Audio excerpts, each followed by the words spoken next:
Hello everyone, welcome to this channel, and now in this video we will discuss image formation by a convex mirror. So let's start. The convex mirror is also known as diverging mirror.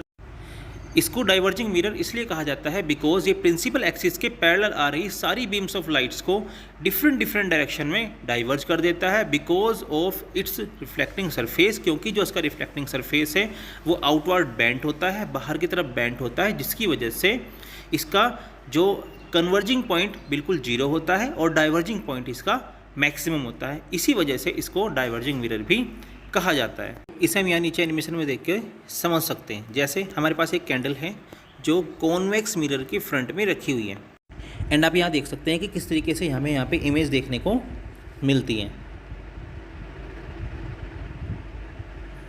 So understanding this formation of image we have to discuss the cases that are related to the position of object in front of convex mirror.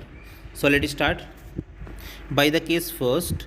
When the object is placed at the infinity, अगर object को हम infinity में रखते हैं तब हमारी image कहाँ पे फॉर्म होती है, यहाँ पे डिस्कस करने वाले हैं हम लोग। So in this case the image is form between the mirror and the object.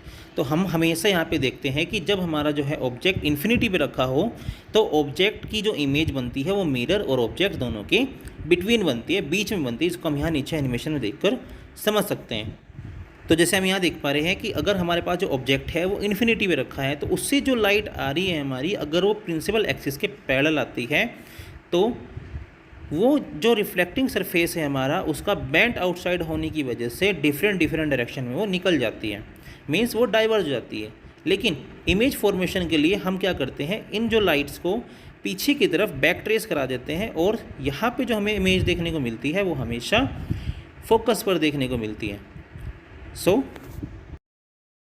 Then according to this हम कह सकते हैं कि जो हमारी इमेज यहाँ पे फॉर्म हुई है उसका साइज़ हाईली डायमिनिश्ड होगा, बहुत ज़्यादा छोटा होता है साइज़ में। एंड इसका जो नेचर होता है इमेज का यहाँ पे वो वर्चुअल एंड इरेक्ट होता है, मींस हमारी यहाँ पे जो इमेज बनती है वो हिंदी में बोले तो आभासी बनती है, मींस एक फील्ड इमेज होती है only. Okay, and the second case is when the object is placed between the infinity and the mirror। और अगर ऑब्जेक्ट को हम प्लेस कर दें इन्फिनिटी और मिरर के बीच में, तब इस केस में हमें जो है image, in this case the image is form behind the mirror. तो इस केस में जो हमारी इमेज है वो बिहाइंड द मिरर बनती है and between mirror and principal focus, यानी कि कह सकते हैं कि मिरर के बिहाइंड साइड में वो जो हमारी इमेज है वो प्रिंसिपल फोकस और मिरर दोनों के बीच में हमेशा ड्रॉ होती है, जिसको हम यहाँ एनिमेशन में देखकर समझ सकते हैं।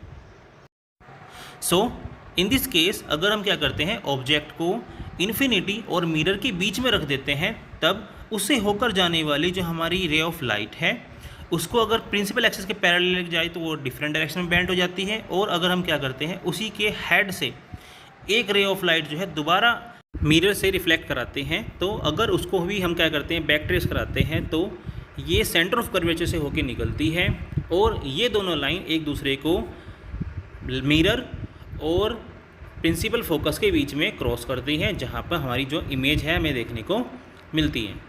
ओके, एंड हम कह सकते हैं कि इस ड्यूरेशन में हमारी जो इमेज बनती है वो डायमिनिस्ट है, मींस ऑब्जेक्ट से छोटी बनेगी, वर्चुअल एंड इरेक्ट बनती है। And the other topics we will discuss in our next video.